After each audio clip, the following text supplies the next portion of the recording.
Hello दोस्तों, तो finally हम लेकर आ चुके हैं अपने medicinal chemistry B pharmacy 4th semester के लिए 2 मार्क्स के सॉल्यूशन की वीडियो।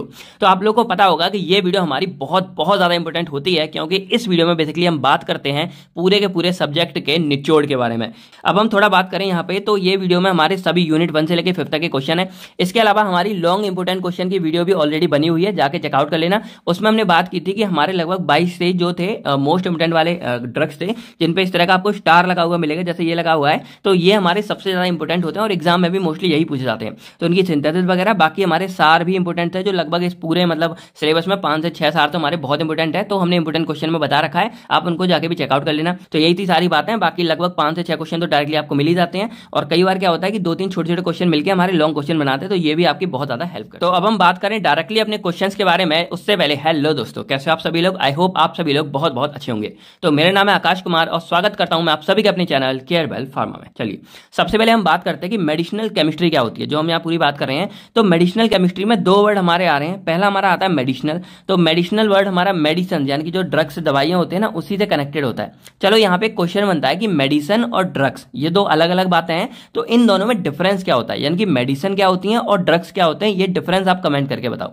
बाकी ये हमारी केमिस्ट्री की ब्रांच होती है, जिसमें हम स्टडी करते हैं किसके बारे में, कोई भी जो हमारा ड्रग होता है वो उसका डिजाइन कैसे तैयार करते हैं, उसको बनाते कैसे हैं, यानी कि डेवलपमेंट कैसे हो रहा होता है उसका, और उसको फाइनली हम बनाते कैसे हैं, तो इनके बारे में। और उसके अलावा जो हमारे पहले से बने हुए ड्रग्स हैं उनके बायोलॉजिकल एक्टिविटी, यानी कि वो अपना इफेक्ट कैसे शो करते हैं। इसके अलावा सार, स्ट्रक्चर एक्टिविटी रिलेशनशिप, यानी कि मान लो अगर कोई ड्रग है और उसका मान लो ये स्ट्रक्चर है, तो अगर हम इस स्ट्रक्चर में कुछ भी चेंज कर देते हैं तो उस चेंज से इस ड्रग के इफेक्ट में क्या चेंज आएगा, इन्हीं सब के बारे में हम यहाँ पे बात करते हैं। अब सिंपल सी बात है कि मान लो मेरे यहाँ पे 2 हाथ है, तो मैं काम कर रहा हूँ। अब अगर मैं अपने 2 हाथ की जगह 4 हाथ लगा लूँ तो मैं क्या ज्यादा काम कर पाऊंगा। तो इसी तरह यहाँ पे होता है स्ट्रक्चर एक्टिविटी की, कोई हमारा पहले से प्रेजेंट ड्रग है, तो उस पर अगर हम कुछ चेंज करते हैं उसके स्ट्रक्चर में, तो उसकी एक्टिविटी में, उसके काम करने की क्षमता में क्या चेंजेस आते हैं, उन्हीं को हम सार बोलते हैं। तो अगर सिंपली देखा जाए तो मेडिसिनल केमिस्ट्री को हम 1 वर्ड में बोल सकते हैं कि it is the chemistry behind drugs, यानी कि हमारे जो कोई भी ड्रग्स हैं उनके पीछे की केमिस्ट्री के बारे में हम यहाँ पे बात करते हैं। तो अब हम बात करते हैं अपने यूनिट 1 के सभी क्वेश्चंस के बारे में। तो वैसे तो मेडिसिनल केमिस्ट्री भी हमारा उसी के अंदर आता है, आप यहाँ देख सकते हो इंट्रोडक्शन टू मेडिसिनल केमिस्ट्री।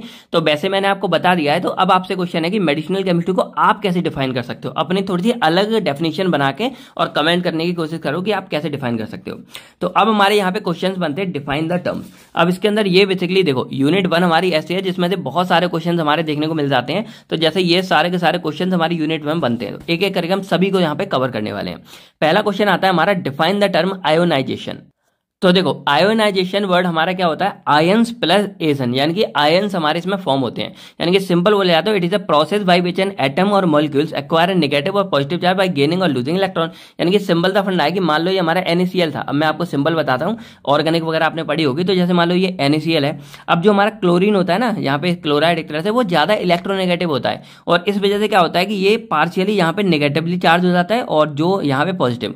अब पॉजिटिव नेगेटिव की बातें हाँ याद रखना कि जो लेने वाला होता है, यानी कि यहाँ पे क्या है कि इस बॉन्ड को इसने ले लिया, तो जो लेने वाला होता है उस पर हमेशा नेगेटिव चार्ज आता है, तो इस पे Cl पे नेगेटिव लग जाएगा। और जो देने वाला होता है उस पर पॉजिटिव चार्ज आता है, तो इस पे हमारा पॉजिटिव। वही है ना, देने वाला हमेशा पॉजिटिव रहता है, भाई बहुत है, दे रहा है, और लेने वाला हमेशा नेगेटिव में जाता है, तो ये Cl हो गया। इस तरह आप इसको याद कर सकते हो। तो यहाँ पे सिंपल बोला गया कि आयोनाइजेशन हमारी वो प्रोसेस में कोई नॉर्मल सा हमारा ऐसा सब्सटेंस वो हमारे आयंस की फॉर्म में कन्वर्ट हो जाता है। तो Na पॉजिटिव और Cl नेगेटिव, यानी कि कोई भी ऐसा एटम जिसके ऊपर चार्ज हमारा है, चाहे वो नेगेटिव हो चाहे पॉजिटिव हो, उसको हम आयंस बोलते हैं।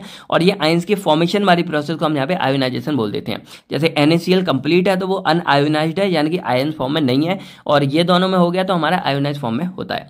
सेकंड क्वेश्चन हमारा आता है सॉल्युबिलिटी क्या होती है। तो सॉल्युबिलिटी एक्चुअल में क्या होता है कि एक क्षमता होती है, कैपेसिटी होती है कि कोई भी हमारा सॉल्वेंट है, आपको पता होगा कि जब हमारा सॉल्यूशन बन रहा होता है तो उसमें क्या होता है कि सॉल्वेंट में हम सॉल्यूट को जब डिसॉल्व करते हैं तब जाके हमारा सॉल्वेंट बनता है।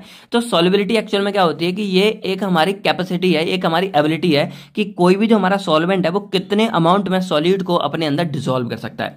अगर वो जितना ज्यादा इसको डिसॉल्व कर पाएगा उतनी ही ज्यादा उसकी सॉल्युबिलिटी होती है। अब देखो ऐसे तो भाई सब कंडीशन हमारी चलती रहती हैं, तो इसके लिए कुछ हमारी फिक्स कंडीशन होती है कि हमें सॉल्वेंट एक लिमिटेड लेना पड़ेगा। जैसे हम यहाँ पे एक पैरामीटर के लिए 100 ml सॉल्वेंट ले लेते हैं, तो हम यहाँ कहते हैं कि 100 ml सॉल्वेंट में कितना सॉल्यूट डिसॉल्व होगा, और उसके लिए भी हम यहाँ पे कांस्टेंट टेम्परेचर रखते हैं, क्योंकि आपको पता होगा कि टेम्परेचर हमारी सॉल्युबिलिटी को बढ़ा देता है। तो अगर मान लो कि हमने यहाँ पे 100 ml लिया, हमने यहाँ पे मान लो चीनी चीनी आप एक गिलास में घोल रहे हो, अच्छे से घोलते जा रहे हो, तो एक ऐसी लिमिट आएगी कि भाई उसके बाद चीनी हमारी उसमें डिसॉल्व नहीं होगी, तो वो उसका सॉल्युबिलिटी पॉइंट है कि मान लो एक गिलास पानी में आप लगभग जो है 50 ग्राम तक चीनी घोल सकते हो, तो उसका सॉल्युबिलिटी आ गई। अब क्या करते हो, अगर आप उस पानी को गर्म कर देते हो ना, तो आप उसमें और ज्यादा चीनी घोल सकते हो, तो टेम्परेचर बढ़ा देता है। तो इसीलिए हम यहाँ पे कांस्टेंट टेम्परेचर लेते हैं, और यहाँ भी एक कांस्टेंट, अगर आप पानी और बढ़ा दोगे तो चीनी और घुल जाएगी, तो इसीलिए हम एक कांस्टेंट सॉल्वेंट कांस्टेंट टेम्परेचर लेते हैं। तब हम देखते हैं कि एक लिमिटेड यानी कि लिमिटेड सॉल्वेंट में कितनी ज्यादा सॉल्यूट को हम यहाँ पे डिसॉल्व कर पा रहे हैं, तो वही उसकी सॉल्विटी हो जाती है। बस क्षमता है कि कोई भी सॉल्वेंट कितने ज्यादा मात्रा में सॉल्यूट को डिसॉल्व कर सकता है। थर्ड हमारा आता है पार्टीशन कोफिशिएंट। तो ये बेसिकली एक रेशियो होता है कि कोई भी हमारा जो ड्रग है वो ऑयली, आपको पता होगा कि जो ड्रग है वो दो तरह का होता है, एक होता है ऑयली नेचर का, एक होता है पानी नेचर का। तो जो ऑयली नेचर का होता है उसको हम यहाँ पे लाइपोफिलिक बोल देते हैं, यानी कि हमारा ऑर्गेनिक सॉल्वेंट का उसका है, और जो पानी वाले नेचर का है वो हमारा हाइड्रोफिलिक हो जाता है, यानी कि एक्वस नेचर का होता है। तो पार्टीशन कोफिशिएंट एक्चुअल में एक रेशियो है जो हमें बताता है कि कोई भी ड्रग हमारा किस में ज्यादा सॉल्युबल है, लाइपोफिलिक में या हाइड्रोफिलिक में। अब उसको परफॉर्म करने के लिए हम क्या करते हैं, जैसे हम यहाँ पे कंटेनर सा लेते हैं और इसमें हम ऊपर रखते हैं लाइपोफिलिक नेचर, मान लो हमने यहाँ पे ऑयल रख दिया, और नीचे हम लगते हैं हाइड्रोफिलिक, मान लो हमने यहाँ पे पानी रख दिया। अब क्या करते हैं कि इसको हम यहाँ से ओपन करके इसके अंदर हम जो हमारा सॉल्यूट है यानी कि जो हमारा ड्रग होगा उसको डिसॉल्व करते हैं, और डालने के बाद हम इसको बंद करके और देन हम इसको अच्छे से शेक करते हैं, जिससे जो हमारा ड्रग है वो अच्छे से लाइपोफिलिक और हाइड्रोफिलिक दोनों में डिसॉल्व होता है। उसके बाद हम इसको स्टेबल रख देते हैं, मान लो आधा घंटे के लिए हमने इसको रख दिया। अब आधा घंटे बाद हम क्या चेक करेंगे, हम यहाँ पे ये लाइपोफिलिक का कंटेंट अलग निकाल लेंगे और हाइड्रोफिलिक का अलग निकाल लेंगे। अब इसके बाद हम ये देखते हैं कि जो हमारा ड्रग था ना वो किस में ज्यादा डिसॉल्व हुआ है। अब मान लो वो ड्रग अगर हमारा हाइड्रोफिलिक वाले इसमें ज्यादा डिसॉल्व हुआ, तो हम बोल देंगे कि वो जो ड्रग था उसका नेचर हमारा हाइड्रोफिलिक था, क्योंकि ड्रग हमारा क्या होता है, लाइक पोलर लाइक पे मतलब वैल्यू करता है, यानी कि वो जिस नेचर का होता है उसी नेचर वाले सॉल्वेंट में ज्यादा डिसॉल्व होता है। तो अगर जो ड्रग हमारा हाइड्रोफिलिक में ज्यादा आया, इसका मतलब क्या था कि ड्रग का नेचर हमारा हाइड्रोफिलिक होगा, क्योंकि ज्यादा ड्रग हमारा हाइड्रोफिलिक में डिसॉल्व होगा। अगर वो हमारा लाइपोफिलिक में होता है, इसका मतलब जो ड्रग का नेचर था वो लाइपोफिलिक होगा, क्योंकि वो लाइपोफिलिक में ज्यादा डिसॉल्व हुआ। तो इसी तरह हम पार्टीशन कोफिशिएंट में पता लगाते हैं, और इसका फॉर्मूला होता है K = C0/CW। C हमारा होता है कंसंट्रेशन इन ऑयल यानी कि लाइपोफिलिक में, और W होता है वाटर, तो कंसंट्रेशन इन वाटर यानी कि हाइड्रोफिलिक में कितना कंसंट्रेशन ड्रग का आया, और उसके बाद आखिरी में हमारा पार्टीशन कोफिशिएंट हो जाता है पूरा का पूरा। तो ये हमारा पार्टीशन कोफिशिएंट है। सिंपली हम पता करते हैं कि कोई भी ड्रग हमारा हाइड्रोफिलिक नेचर का है या फिर लाइपोफिलिक नेचर का है। अब हम बात करते हैं नेक्स्ट क्वेश्चन हाइड्रोजन बॉन्डिंग के बारे में। तो ये क्या होता है नॉर्मली कि जैसे हमारा हाइड्रोजन बॉन्ड होता है वो एक स्पेशल टाइप का डायपोल डायपोल इंटरेक्शन बना देता है हाइड्रोजन एटम और पोलर बॉन्ड के बीच में। नहीं समझे, चलो सिंपली मैं आपको बताता हूँ। जैसे ये हमारा पानी होता है H2O, और हमने एक और मॉलिक्यूल ले लिया H2O का वाटर का, ठीक है। अब क्या होता है कि जो हमारा ऑक्सीजन और हाइड्रोजन है ना, इसमें ऑक्सीजन हमारा ज्यादा इलेक्ट्रोनेगेटिव होता है, और इस चक्कर में क्या होता है कि जो ये हमारा बॉन्ड है ना ये हमारा इसकी तरफ शिफ्ट हो जाता है, और जो लेने वाला होता है उस पर पार्शियली निगेटिव चार्ज आ जाता है, जो देने वाला होता है उस पर पार्शियली पॉजिटिव चार्ज आ जाता है। इसी तरह हमारा इसके साथ होगा, ये पार्शियली नेगेटिव हो गया, ये पार्शियली पॉजिटिव हो गया। अब सेम ही फंडा हमारा हो रहा होता है दूसरे वाले हाइड्रोजन जो H2 हमारा पानी होगा उसके बीच में। तो यहां भी हमारा सेम, इधर पार्शियली नेगेटिव हो जाएगा ऑक्सीजन पे, इधर पार्शियली पॉजिटिव हो जाएगा। अब क्या होता है कि यहां पर जो हमारे ये पूरा दिख रहा होगा, यहां पे हमारा बॉन्ड बनना शुरू हो जाता है। अब ये बॉन्ड हमारे डायपोल डायपोल इंटरेक्शन यानी कि एकदम पार्शियली एक तरह से बनते हैं कि ये वाला ऑक्सीजन क्या करता है कि ये नेगेटिव है और इधर वाला हाइड्रोजन पॉजिटिव है, तो ये और ये आपस में बॉन्ड बना लेते हैं। तो ये जो हमारा बॉन्ड बनता है ना, इसी को हम यहाँ पे हाइड्रोजन बॉन्डिंग बोलते हैं, क्योंकि ये हमारा क्या है अलग एक तरह से बना है। नॉर्मली नहीं होना चाहिए, लेकिन ये हमारे एक अलग से डायपोल डायपोल इंटरेक्शन के बीच बन जाता है। तो इसी को हम यहाँ पे क्या बोलते हैं, हाइड्रोजन बॉन्डिंग बोलते हैं। अब ये एग्जाम्पल के लिए मैंने आपको ऑक्सीजन बोला, इसके अलावा ये हमारा नाइट्रोजन और हमारा फ्लोरीन के बीच भी बनता है, क्योंकि ये भी हमारे ज्यादा इलेक्ट्रोनेगेटिव होते हैं। अब यहाँ पे बात करें तो ये दो टाइप्स के होते हैं, एक हमारा होता है इंटरमोलिकुलर, एक होता है हमारा इंट्रामोलिकुलर। इंटरमोलिकुलर का मतलब क्या होता है, जैसे ये था एक हमारा ये अलग मॉलिक्यूल्स था, ये हमारा अलग मॉलिक्यूल्स था, तो इन दोनों के बीच में ये बॉन्ड बन रहा है, तो अलग अलग डिफरेंट मॉलिक्यूल्स के ऊपर बनता है, तो इसको हम हाइड्रोजन बॉन्डिंग बोलते हैं इंटरमोलिकुलर की। इंट्रामोलिकुलर क्या होता है कि सेम मॉलिक्यूल्स, अब मान लो कि ये हमारा था एक बड़ा सा मॉलिक्यूल्स हो गया पूरा मान लो जुड़ के, तो अब सेम ही मॉलिक्यूल्स के ऑक्सीजन और हाइड्रोजन के बीच में जब ये बॉन्डिंग बनना शुरू हो जाती है उसको हम यहाँ पे इंट्रामोलिकुलर बोल देते हैं। अब नेक्स्ट हमारा आता है प्रोटीन बाइंडिंग। तो प्रोटीन बाइंडिंग एक्चुअल में क्या होता है कि जैसे आपको पता होगा कोई भी जब ड्रग वगैरह हम खाते हैं ना, तो वो ड्रग फाइनली हमारे स्टमक में जाने के बाद, हमारे स्मॉल इंटेस्टाइन में जाने के बाद हमारे ब्लड के अंदर एब्जॉर्ब हो जाता है। तो जब वो ब्लड में एब्जॉर्ब हो जाता है तो सारा का सारा जो हमारा ड्रग है वो डिस्ट्रीब्यूट नहीं हो जाता, यानी कि पूरी बॉडी में नहीं चला जाता। उसका क्या फंडा होता है कि जब वो हमारा इसमें आता है तो पहले वो कुछ ब्लड के अंदर हमारे प्रोटीन्स पाए जाते हैं, उन प्रोटीन्स के साथ जाके बाइंड हो जाता है, और जिस ये ड्रग जब हमारा प्रोटीन के साथ जाके बाउंड हो जाता है ना, तो इसी को हम यहाँ पे प्रोटीन ड्रग बाइंडिंग बोलते हैं।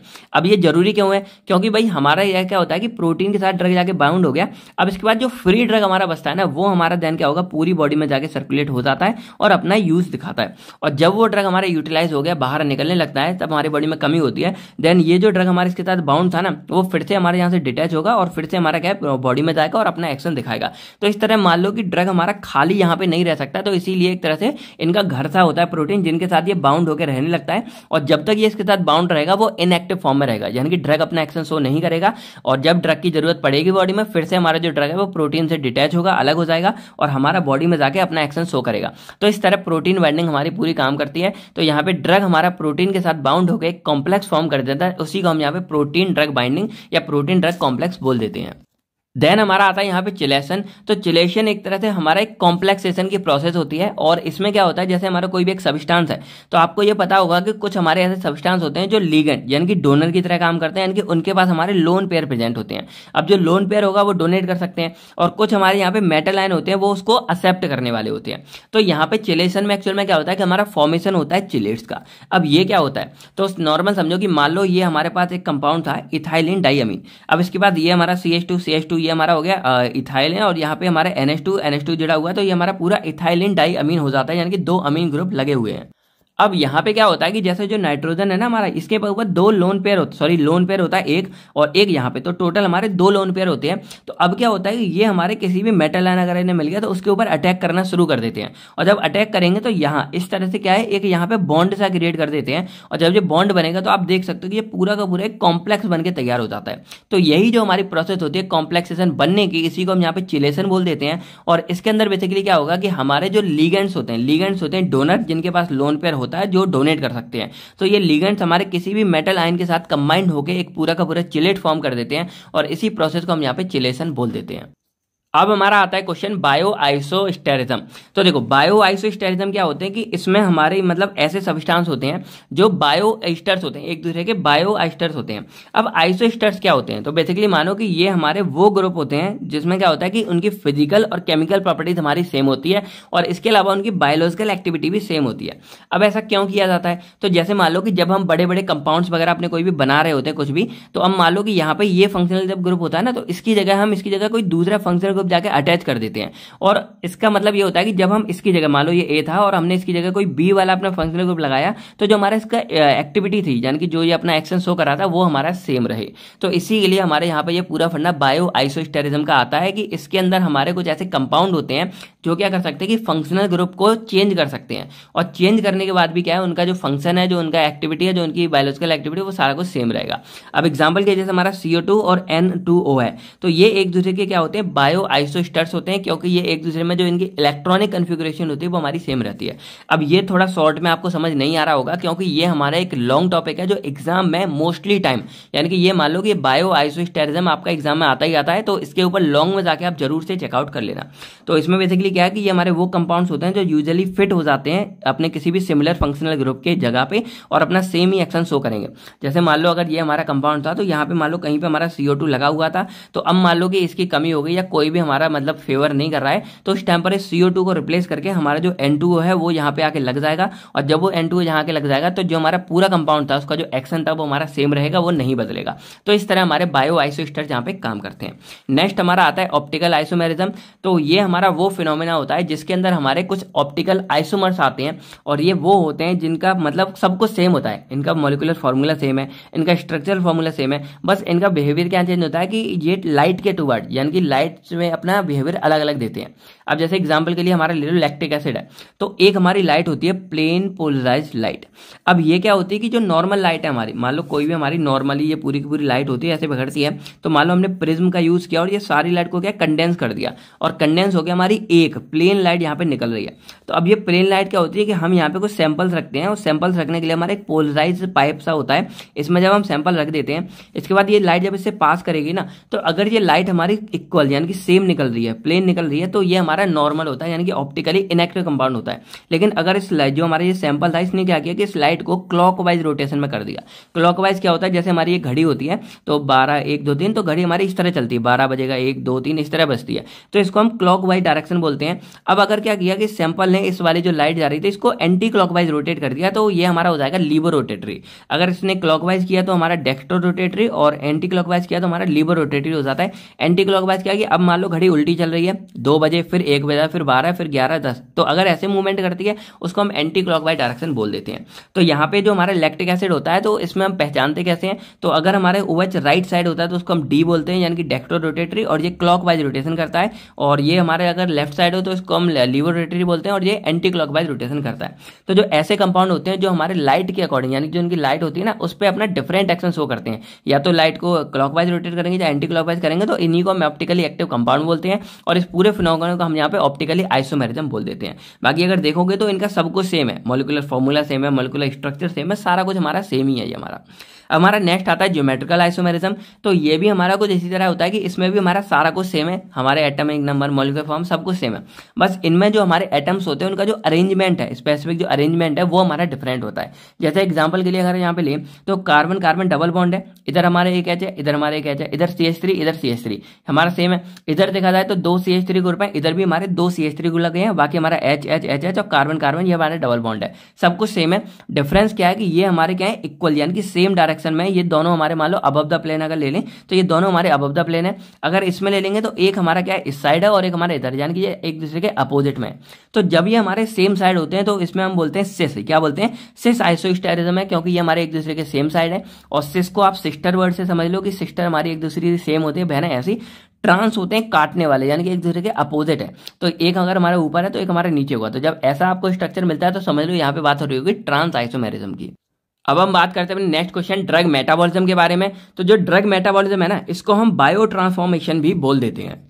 अब इसका मतलब क्या होता है, तो जैसे आपको पता है कि मान लो ये हमारी बॉडी है, और बॉडी में जब कोई भी ड्रग हम खाते हैं पूरा आता है, और वो आने के बाद ब्लड में जाके पूरा अपना एक्शन शो कर देता है। तो जब उसका एक्शन शो हो जाता है, अपना एक्शन दिखाने के बाद ड्रग क्या होता है कि वापस आता है हमारा लीवर के अंदर। अब लीवर में क्या होता है कि लीवर में उसकी होनी होती है मेटाबॉलिज्म। अब इसका मतलब क्या होता है, अब आपको पता होगा कि ड्रग हमारा मोस्टली जो यूरिन होती है ना उसी के थ्रू बाहर निकल जाता है, और यूरिन के अंदर मोस्टली पार्ट हमारा क्या होता है पानी का होता है, यानी कि वाटर होता है। तो अब जो ड्रग है ना वो पानी, क्योंकि ड्रग हमारे मोस्टली क्या होते हैं लाइपोफिलिक नेचर के होते हैं, यानी कि वो हमारे क्या है ऑयली नेचर के हैं, और ये हमारा वाटर हमारा हाइड्रोफिलिक नेचर का है। तो क्या होता है कि जो ड्रग हमारा पानी के थ्रू क्या है इजीली बाहर नहीं निकल पाता है। तो इसी प्रॉब्लम को रिजॉल्व यानी कि सॉल्व करने के लिए हमारा लीवर यहाँ पे क्या करता है कि ये जो हमारे होते हैं, यानी कि जो भी हमारे केमिकल वगैरह होते हैं उनको जो लाइपोफिलिक वाले होते हैं उनको मेटाबोलाइज करके हाइड्रोफिलिक में कन्वर्ट कर देता है। और जब हाइड्रोफिलिक में कन्वर्ट हो जाते हैं तो वो इजिली हमारे क्या होते हैं पानी के साथ, मतलब हमारे यूरिन के साथ मिलके और बॉडी से बाहर निकल जाते हैं। तो लीवर बेसिकली हमारा क्या काम कर रहा है कि वो हमारे क्या कर रहा है जो भी ड्रग है उनको लाइपोफिलिक से क्या कर रहा है हाइड्रोफिलिक में कन्वर्ट कर रहा है, जिससे वो इजीली बाहर जा सके, पहला काम। दूसरा काम क्या कर रहा है लीवर यहाँ पे कि जो मान लो हमारा एक्टिव ड्रग है, अब आपको पता है कि मान लो कोई ड्रग था और उसने अपने एक्शन परफॉर्म कर दिया, हमारी बॉडी में अपना एक्शन दे दिया, लेकिन अगर उसके बाद भी वो ड्रग हमारा एक्टिव फॉर्म में रहता है तो वो क्या करेगा ओवर प्रोड्यूस करेगा, ओवर एक्शन प्रोड्यूस करेगा हमारी बॉडी में। और जब ओवर एक्शन हो जाएगा तो हमारी बॉडी में उसके नुकसान भी हो सकते हैं, टॉक्सिसिटी वगैरह हो सकती है। उस चीज में क्या करता है कि लीवर हमारे इस एक्टिव ड्रग को क्या करेगा इनएक्टिव में कन्वर्ट कर देता है, और इनएक्टिव में करने के बाद उसको हमारी बॉडी से बाहर निकाल देता है। तो ये 2-3 काम हमारा लीवर करता है, और इन्हीं जो हमारे वर्क हैं यानी कि एक्टिव से इनएक्टिव में कन्वर्ट होना, हमारे लाइपोफिलिक से हाइड्रोफिलिक ड्रग में बनना, इन्हीं को हम यहाँ पे मेटाबॉलिज्म बोल देते हैं। और इसी मेटाबॉलिज्म को यहाँ पे ड्रग मेटाबॉलिज्म या फिर बायो ट्रांसफॉर्मेशन नाम से भी जानते हैं। तो it is the conversion of drug from one chemical form to another. अब इसमें लाइपोफिलिक से हाइड्रोफिलिक हो गया और एक्टिव से इनएक्टिव हो गया। एग्जाम्पल हमारे जैसे फेनाइटोन है, तो फेनाइटोन हमारा प्रोपेनॉल में कन्वर्ट हो जाता है, ये हमारा ऑयली नेचर का है, और प्रोपेनॉल हमारा वाटर सॉल्युबल नेचर का हो जाता है जो इजिली बॉडी से बाहर आ जाएगा। बाकी अब आप बोलोगे अगर सर कोई वाटर नेचर का ही है तो उसको यहाँ पे इसको मतलब कन्वर्ट करने की जरूरत नहीं है, बस उसको इनएक्टिव से इनएक्टिव फॉर्म में कर देगा जिससे वो इजीली बॉडी से बाहर निकल जाए, उसको हाइड्रोफिलिक में कन्वर्ट की जरूरत नहीं होती है। नेक्स्ट क्वेश्चन आता है explain factor affecting drug metabolism. अब जो ये ड्रग मेटाबॉलिज्म था ये हमारा काम कैसे करता है, यानी कि इस पे कौन कौन से फैक्टर हमारे अफेक्ट कर सकते हैं। अब देखो जो ड्रग मेटाबॉलिज्म है उसमें एक एंजाइम होता है हमारा साइटोक्रोम P450। तो 450 वाला हमारा बहुत ही इंपॉर्टेंट एंजाइम है जो क्या करेगा, ड्रग मेटाबॉलिज्म में हेल्प करता है। तो इसीलिए कुछ हमारे फैक्टर जैसे एंजाइम इंडक्शन और एंजाइम इनहिबिशन आते हैं। एंजाइम इंडक्शन क्या करते हैं कि ये वो सब्सटेंस या वो ड्रग्स होंगे जो हमारे एंजाइम की एक्टिविटी को बढ़ा देते हैं, और अगर एंजाइम की एक्टिविटी को बढ़ा देंगे तो ये क्या करेगा, एंजाइम जितना ज्यादा काम करेगा उतना ही ज्यादा हमारा ड्रग मेटाबॉलिज्म है देखने को मिलता है। तो enzyme induction basically drug metabolism की एक्टिविटी को बढ़ा देगा, और इसीलिए इसका एग्जांपल होगा रिफाम्पिसिन। फिर हमारा एंजाइम इनहिबिशन, ये हमारे वो ड्रग्स होंगे जो हमारे एंजाइम की एक्टिविटी को कम कर देंगे, और अगर एंजाइम की एक्टिविटी कम होगी तो जो हमारा ड्रग मेटाबॉलिज्म है वो भी हमारा क्या हो जाएगा, कम हो जाएगा। एग्जांपल हमारे जैसे इराइथ्रोमाइसिन, कीटाकोनाजोल हो गया, ये कुछ एग्जांपल है जो एंजाइम की एक्टिविटी को कम कर देते हैं। फिर हमारे कुछ आते हैं बायोलॉजिकल फैक्टर। तो जो एज है वो हमारे डिफरेंट होता है, जैसे जो हमारे न्यूनेंट जस्ट पैदा हुए होते हैं बच्चे उनका बहुत कम होता है, जो चिल्ड्रंस हो गए एक 10-12 साल तक हो गए उनका काफी अच्छा मेटाबॉलिज्म काम करता है, जो ओल्ड एज में चले जाते हैं उनका मेटाबॉलिज्म काफी स्लो काम करता है। डाइट में देखा जाए तो कुछ लोग हाई प्रोटीन वाली डाइट ज्यादा लेते हैं तो उनका मेटाबॉलिज्म काफी अच्छा रहता है।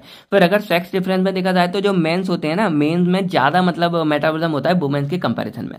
इसके बाद कुछ फिजिकल प्रॉपर्टीज देखी जाए तो हमारा पीके, सॉल्युबिलिटी, पोलैरिटी, साइज शेप, ये सब भी हमारे डिपेंड करते हैं मेटाबॉलिज्म के लिए। और इसके अलावा हमारे स्टीरियोकेमिकल एस्पेक्ट, तो ये भी हमारे अफेक्ट करते हैं मेटाबॉलिज्म को। एग्जाम्पल जैसे हमारा डी ग्लूकोज होता है तो उसका मेटाबॉलिज्म एल ग्लूकोज से काफी अच्छा होता है। यही था। अब हम बात करते हैं difference between phase 1 and phase 2 reaction के बारे में। तो देखो फेज 1 फेज 2 ये हमारी ड्रग मेटाबॉलिज्म की रिएक्शन होती है। अब देखा जाए तो ये तीनों को अगर मिला दें हम, ड्रग मेटाबॉलिज्म, फैक्टर वैक्टिंग, ये तो एक लॉन्ग क्वेश्चन हमारा बन गया जो 7-10 नंबर में आ जाएगा। आप थोड़ी लैंग्वेज एडप्ट करके इसको करके आ सकते हो, यही मैंने आपको बात पहले बताई थी। तो फेज 1 रिएक्शन में हम इसको फंक्शनलाइजेशन रिएक्शन बोल देते हैं। अब इसमें क्या होता है, बेसिकली हमारी ऑक्सीडेशन, रिडक्शन और हाइड्रोलिसिस, इनके द्वारा किसी भी ड्रग को जो है पोलर नेचर में कन्वर्ट किया जाता है, जिससे पोलरिटी मतलब वाटर सॉल्युबल, जिससे वो हमारी किडनी से इजीली बाहर निकल सके।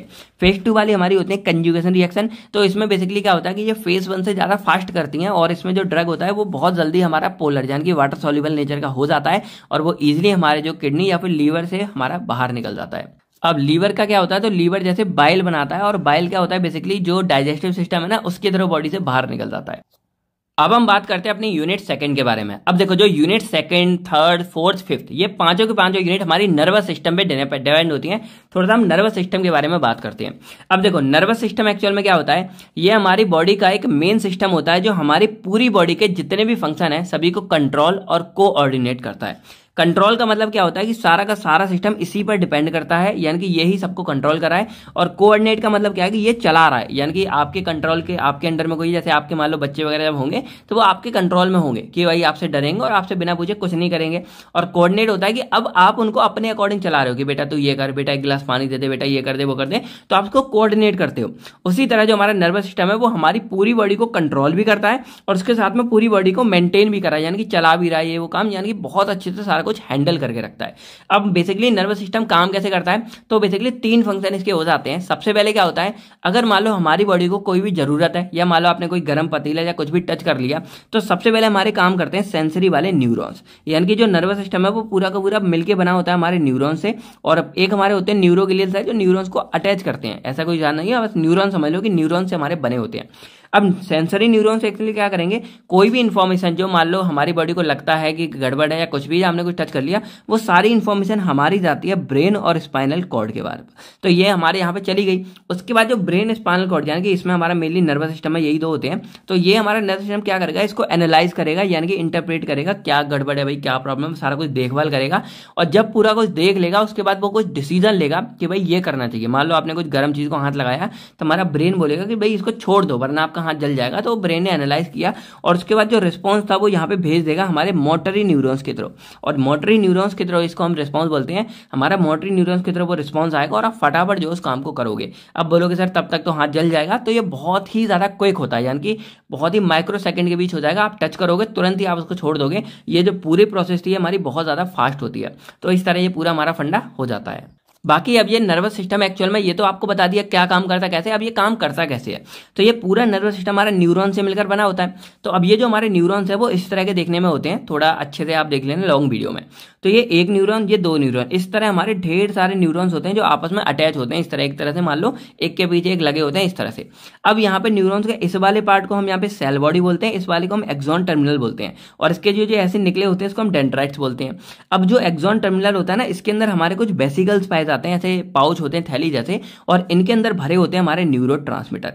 अब जो हमारे न्यूरोट्रांसमीटर होते हैं इसको न्यूरॉन प्लस ट्रांसमीटर, यानी कि ये क्या करते हैं, न्यूरॉन का एक्चुअल में वो वाला हिस्सा है जो हमारे इंफॉर्मेशन को ट्रांसफर करता है। अब कैसे करता है, तो जैसे मान लो ये मेरा मैंने बताया सेंसरी से इसके पास जा रहा है, तो यहाँ पे इस तरह हमारे न्यूरॉन लगे हुए हैं, ये एक न्यूरॉन, दो न्यूरॉन, तीन न्यूरॉन।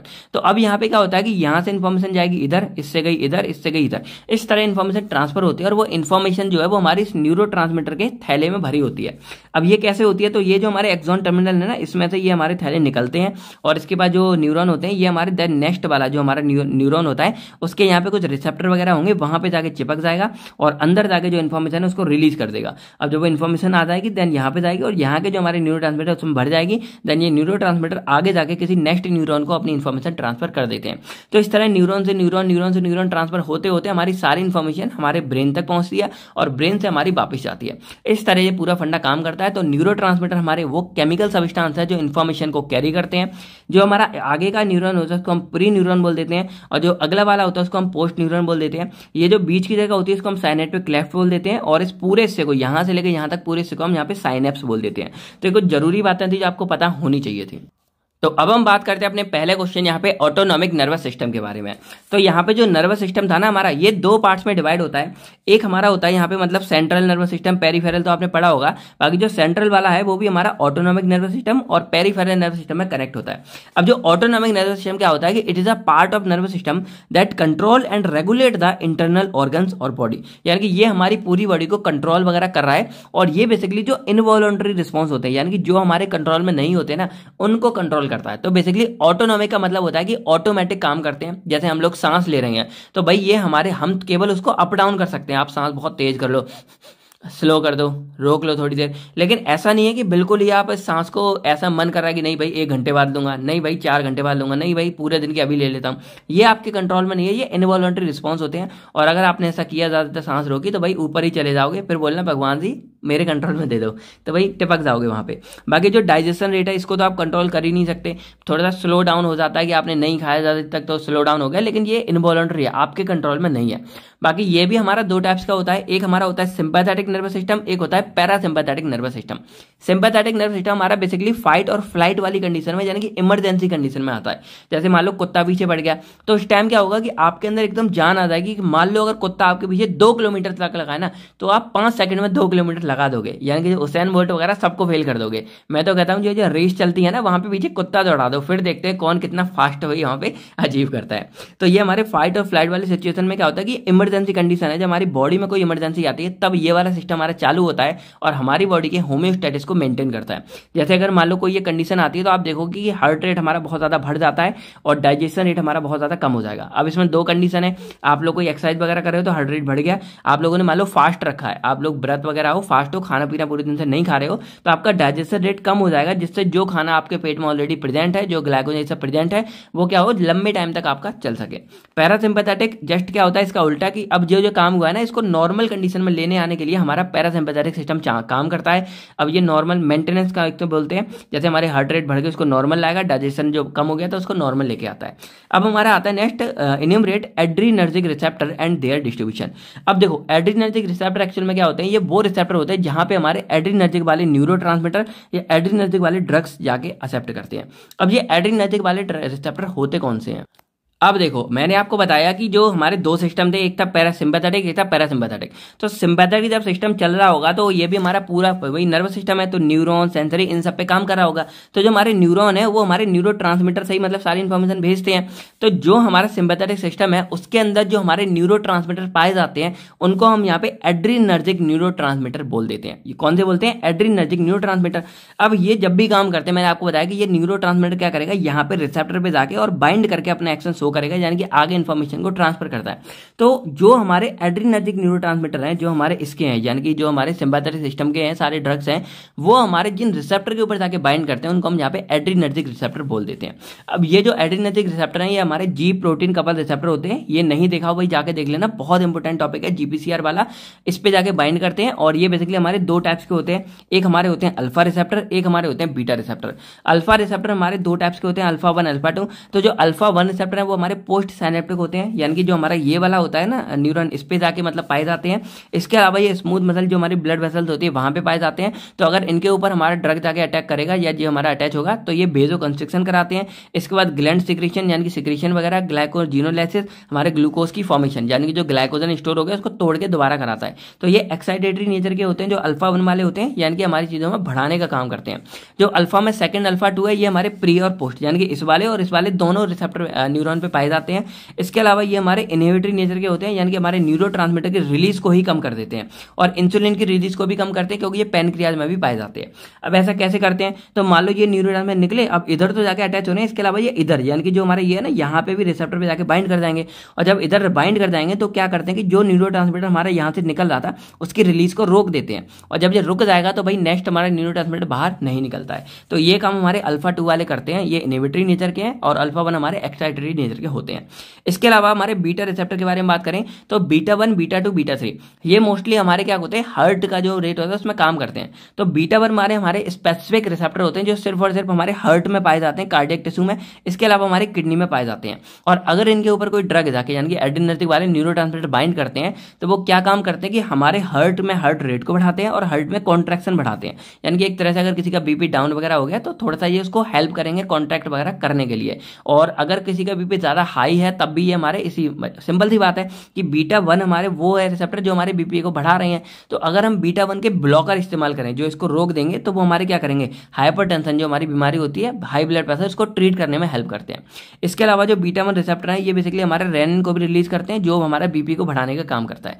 जो हमारे बीटा 2 है ये हमारे स्मूथ मसल्स वाले हैं और ये ग्लैंड्स बाकी ये हमारे मतलब जो ट्रैकिया वगैरह पार्ट है वहां पे भी अटैच करते हैं और ब्रेन वाले में भी अटैच होते हैं। तो ये ब्रोंको डायलेशन और बेजो डायलेशन वगैरह करते हैं। बीटा 3 हमारा बेसिकली एडिपोज टिश्यू यानी कि जो हमारा मतलब वो होता है जो एडिपोज टिश्यू होता है ना स्किन वगैरह में, वहां पे अटैक करते हैं। और अगर वहां पे कोई बाइंड करेगा तो वो लाइपोलाइसिस करेगा, यानी कि जो लिपिड्स वगैरह हमारे भर गए थे उनको तोड़ने का काम करेगा। इसके अलावा हमारे यूरिनरी ब्लैडर में होते हैं तो वहां रिलैक्सेशन का काम करते हैं।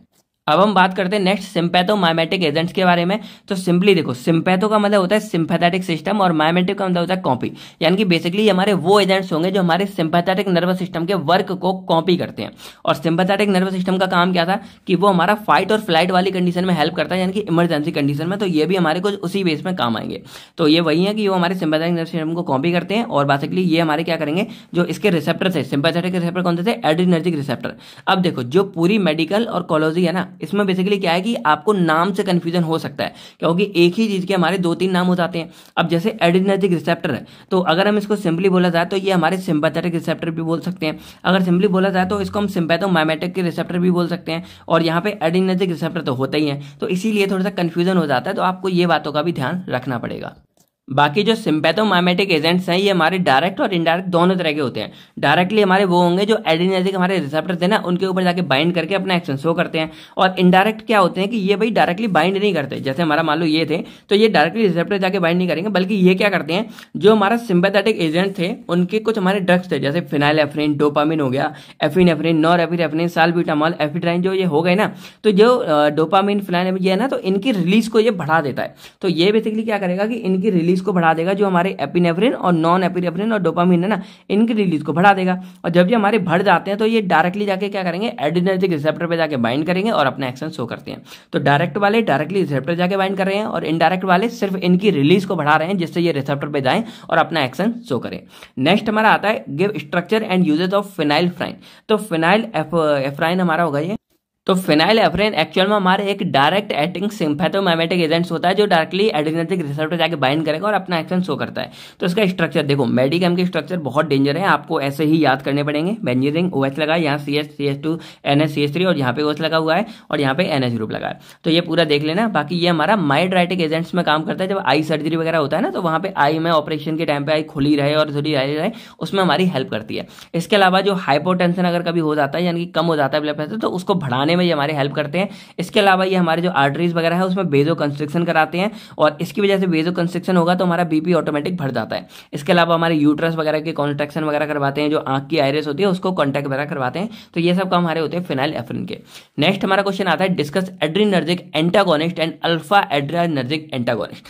अब ये बेसिकली क्या होते हैं, तो अभी हमने बात करी थी यहाँ पे अपने कौन से एड्रेनर्जिक रिसेप्टर के बारे में। तो यहाँ पे सिंपली क्या हो रहा था कि जो एड्रेनर्जिक रिसेप्टर थे हमारे तो इन रिसेप्टर पे जाके क्या कर रहे थे हमारे, एक तो सिम्पैथोमाइमेटिक एजेंट जो हमारे ये थे, जैसे हमारा यहाँ पे नॉर एपिनेफ्रिन वो न्यूरो ट्रांसमीटर, और जो सिंपैथेटिक माइमेटिक हमारे एजेंट्स थे जैसे हमारे यहाँ पे डोपामिन वगैरह हो गए, ये इन पे जाके बाइंड कर रहे थे और अपना एक्सेस शो कर रहे थे। लेकिन अब हम बात करें अगर इनके ब्लॉकर्स के बारे में, तो ये बेसिकली क्या करते हैं कि जो ब्लॉकर होंगे वो पहले चले जाएंगे और पहले जाके क्या करेंगे, इस अल्फा वाले जो हमारे रिसेप्टर हैं इनको और बीटा वाले इन दोनों को जाके ब्लॉक कर देते हैं, यानी कि खुद जाके इन पर बाइंड हो गए। जैसे मान लो ये रिसेप्टर थे तो खुद जाके इन पर बाइंड हो गए, तो जब बाइंड हो जाएंगे तो भाई जगह घिरी है। अब जैसे मान लो आप लोग कॉलेज वगैरह में कभी जाते होगे, तो मान लो आपकी सीट पर कोई और बैठ गया, तो आप ऐसा तो नहीं करोगे कि उसकी गोद में जाके बैठ जाओगे, आपकी वो जगह फिल हो गई है तो आप वहां पे नहीं बैठ सकते। सेम फंडा होता है कि जो हमारे ब्लॉकर्स होते हैं वो क्या करते हैं, जो रिसेप्टर्स हैं उनको जाके फुलफिल कर देते हैं, उस पर जाके खुद लग जाते हैं।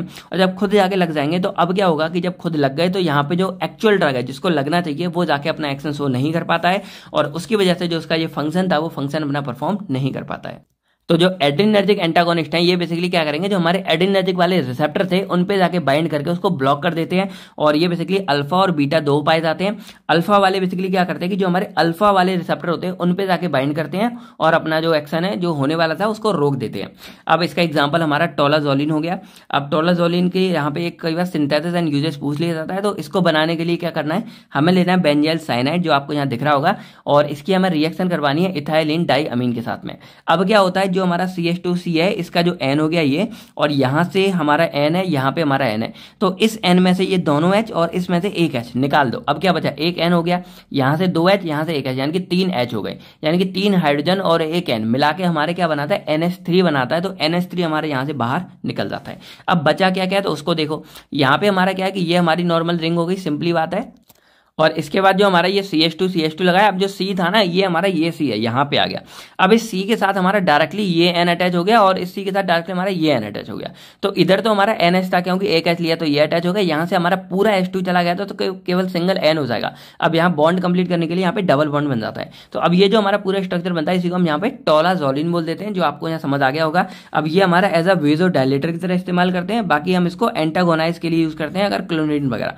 इसका मतलब क्या है, अब देखो टोलाजोलिन क्या है, में एक अल्फा रिसेप्टर अल्फा ब्लॉकर होता है, और अल्फा ब्लॉकर पे बाइंड करके लोग बेजो कंस्ट्रिक्शन कर रहे थे। अब अगर ये उसके एक्शन को ब्लॉक कर देगा तो जो बेजो कंस्ट्रिक्शन का उल्टा होता है बेजो डायलेटर, यानी कि अगर कहीं ब्लड वेसल ज्यादा पतली हो जाती है तो उसको डायलेट करने के लिए हम इसका यहाँ पे इस्तेमाल करते हैं। बाकी ये क्लोनिडिन अगर कोई ज्यादा अटैच कर लेता है, खा पी लेता है ज्यादा, तो उसको ओवरकम करने के लिए, उसके ओवरडोज को एंटागोनाइज करने के लिए ये हमारा टेलोजन और हेल्प करता है हमारी।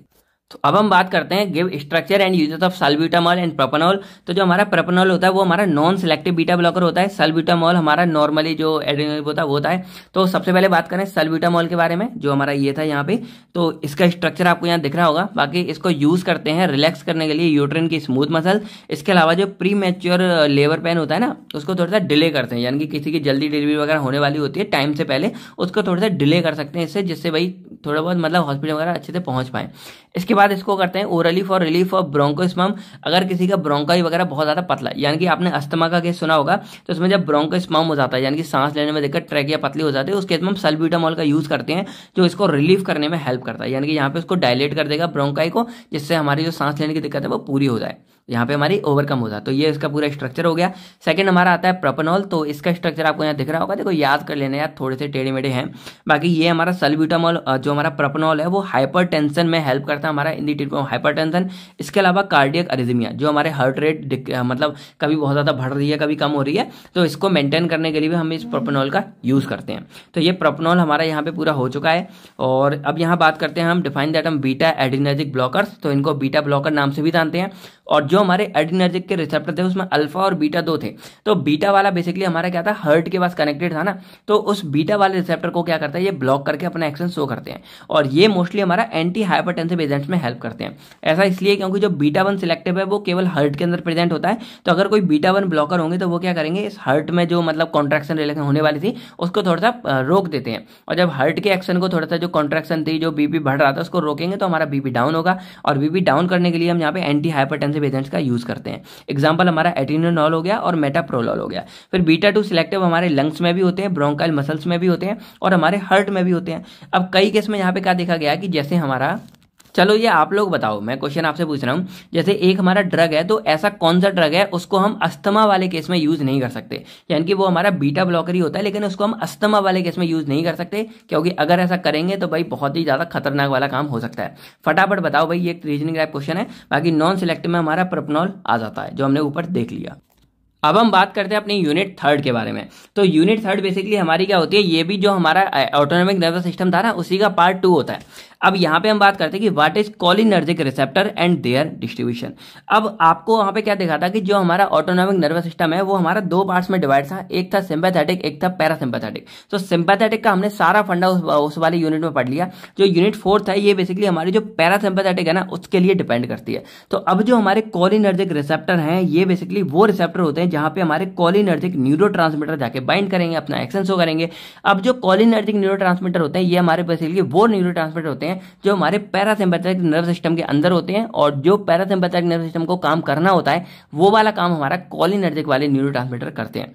तो वही हमारा सारा फंडा हो गया। बाकी ये हमारे 2 तरह के रिसेप्टर्स में पाए जाते हैं, एक होता है मस्करेनिक रिसेप्टर, एक होता है निकोटिनिक। तो जो मस्करेनिक है ये हमारा जीपीसीआर वाला होता है, और ये हमारे बेसिकली हार्ट में, सीएनएस में और स्मूथ मसल्स में पाया जाता है। M1, M2, M3, M4, F5 ये 5 तरह के होते हैं।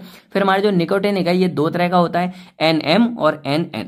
अब ये बेसिकली हमारा आयन चैनल वाला होता है, और ये बेसिकली जो हमारा ब्रेन का प्लेजर सेंटर होता है वहां पे जाके अपना एक्शन प्रोड्यूस करता है। तो अब इनके बारे में डिटेल्स आप लोग जाके देख लेना लॉन्ग वीडियो में, शॉर्ट में आपको यहाँ पे एक ब्रीफ इंट्रो मिल गया। अब हम बात करते हैं कि पैरासिम्पैथोमाइमेटिक एजेंट्स एक्चुअल में क्या होते हैं। तो देखो पैरासिम्पैथोमाइमेटिक हमारा पैरासिम्पैथो प्लस माइमेटिक 2 वर्ड से मिलकर बना है। पैरासिम्पैथो का मतलब होता है जो पैरासिम्पैथेटिक नर्वस सिस्टम है वो, और माइमेटिक का मतलब होता है मिमिक करना, यानी कि कॉपी द एक्शन। तो ये हमारे वो एजेंट्स होते हैं जो एक्चुअल में जो हमारा पैरासिम्पैथेटिक नर्वस सिस्टम काम कर रहा था उसके काम को ये लोग परफॉर्म करते हैं, यानी कि उसके काम को कॉपी कर लेते हैं। अब इसी को हम जो क्या है कोलिनर्जिक एगोनिस्ट नाम से भी जानते हैं, और इसके अलावा इनको कोलिनर्जिक ड्रग नाम से भी जानते हैं। जो हमने यहाँ पे देखा था कि कोलिनर्जिक जो न्यूरोट्रांसमीटर जहाँ पे ड्रग होते हैं उन्हीं को हम एक्चुअल में यहाँ पे पैरासिम्पैथोमाइमेटिक एजेंट्स भी बोल देते हैं। सिंपल सा फंडा हो गया। अब इनका एग्जांपल जैसे हमारा एसिटाइल कोलिन हो गया या कार्बाकोल हो गया, और इनके काम वगैरह क्या होते हैं। तो नॉर्मली पैरासिम्पैथेटिक का काम क्या होता है, हमारी चीजों को मेंटेन करना, नॉर्मल लेके आना और हार्ट रेट वगैरह को कम करना। यही बेसिकली क्या होते हैं, इनके काम होते हैं। अब इसी का एक एग्जांपल हमारा कार्बाकोल होता है। तो इसके बारे में कई बार आता है give structure and uses of carbachol. तो कार्बाकोल हमारा एक इंपॉर्टेंट है, और इसकी सिंथेसिस भी आप लोग जो है जरूर जाके पढ़ लेना। अब इसका स्ट्रक्चर आपको दिख रहा होगा जो बहुत ही लंबा चौड़ा थोड़ा सा होता है यहाँ पे। अब इसका बेसिकली काम क्या होता है कि ये क्रॉनिक ग्लूकोमा में बहुत हेल्प करता है उसको ट्रीट करने के लिए। इसके अलावा जो इंट्रा ऑक्यूलरी होता है, यानी कि जो जैसे ऑक्यूलर जब आंख वगैरह की सर्जरी करते हैं तो हमारी जो पीपल होती है ना उसके कंस्ट्रक्शन को जो बढ़ा देता है, जिससे हम वहाँ पे अच्छे से सर्जरी वगैरह कर पाए। तो मायोसिस प्रोड्यूस करता है। और इसके अलावा जो पोस्ट ऑपरेटिव रिस्क होते हैं, यानी कि बहुत ज्यादा बाद में मतलब रिस्क वगैरह होते हैं ऑपरेशन के बाद, उनको भी ये रिड्यूस कर देता है। तो कार्बाकोल एक बहुत ही अच्छा ड्रग होता है जो ग्लूकोमा वगैरह में हमारी काफी ज्यादा हेल्प करता है। ग्लूकोमा को हम हिंदी में रतौंधी बोलते हैं, आप समझ लेना। हमारा नेक्स्ट ड्रग आता है what is cholinesterase inhibitors. अब ये एक्चुअल में क्या होते हैं, तो अब मैं अगर यहाँ पे आपको दिखाऊं, जैसे जो हमारा पैरासिम्पैथेटिक नर्वस सिस्टम था ना, अगर मैं आपको यहाँ पे डायरेक्टली दिखा देता हूँ तो ये कोलिनर्जिक था। अब इसके बाद ये हमारे parasympathetic nervous system, parasympathomimetic agent थे जो हमारे किसकी तरह काम कर रहे थे, पैरासिम्पैथेटिक सिस्टम की तरह काम कर रहे थे। अब इसमें 3 तरह के ड्रग्स आते थे, डायरेक्ट एक्टिंग, इनडायरेक्ट एक्टिंग और कोलिनेज रीएक्टिवेटर्स और कोलिनेज ब्लॉकिंग एजेंट। अब जो पैरासिम्पैथेटिक एजेंट में जो डायरेक्ट वाले थे ये बेसिकली क्या कर रहे थे, जो इसके रिसेप्टर होते थे, हमारे कोलिनर्जिक रिसेप्टर थे, मस्करेनिक, निकोटिनिक, इन पे जाके डायरेक्टली ये बाइंड हो रहे थे और अपना एक्शन प्रोड्यूस कर रहे थे। सिंपल फंडा है। लेकिन अब जो हमारे इनडायरेक्ट एक्टिंग थे इसी को हम यहाँ पे जो है कोलिन स्ट्रेस इनहिबिटर्स बोल देते हैं, जिसको आप यहाँ पढ़ रहे हो कि कोलिन स्ट्रेस इनहिबिटर्स क्या होते हैं। तो ये बेसिकली क्या करते हैं कि ये डायरेक्टली हमारे इनके ऊपर जाके बाइंड नहीं करेंगे, बल्कि ये बेसिकली क्या करेंगे कि जैसे हमारा एसिटाइल कोलिन है, अब एसिटाइल कोलिन का मेन काम क्या है, डायरेक्टिंग वाला है कि ये हमारा इन रिसेप्टर पे ऊपर जाके बाइंड करेगा। तो ये जो सेकंड क्लास है ना, ये क्या करेगी, इस एसिटाइल कोलिन की रिलीज को बढ़ा देती है। अब इसकी रिलीज को बढ़ाएगी कैसे, तो एसिटाइल कोलिन अपना काम दिखाने के बाद जब ये फंक्शन दिखा देता है ये डिग्रेड हो जाता है, यानी कि अपने एक्शन को, मतलब ये डिस्ट्रैक्ट हो जाता है, अपने एक्शन को खत्म कर देता है। तो अब ये जो हमारे होते हैं कोलिन स्ट्रेस इनहिबिटर्स, ये बेसिकली क्या करते हैं, जो एसिटाइल कोलिन है इसका जो डिग्रेडेशन हो रहा है, ये जो हमारा खत्म हो रहा है, इसको ये कम कर देते हैं। और जब इसको कम कर देंगे तो अल्टीमेटली हमारा जो एसिटाइल कोलिन है इसका जो अमाउंट है वो हमारा बढ़ने लगेगा, और एसिटाइल कोलिन जितना ज्यादा मात्रा में होगा उतना ही ज्यादा वो हमारा मस्करेनिक और निकोटिनिक पे जाके बाइंड करके अपने एक्शन शो करता है। अब इसको करते कैसे हैं, तो एक हमारा एंजाइम होता है यहाँ पे एसिटाइल कोलिन एस्ट्रेज एंजाइम। अब एसिटाइल कोलिन एस्ट्रेज एंजाइम का काम क्या होता है कि वो हमारे इस एसिटाइल कोलिन को डिग्रेड यानी कि इसको मारने का काम करता है।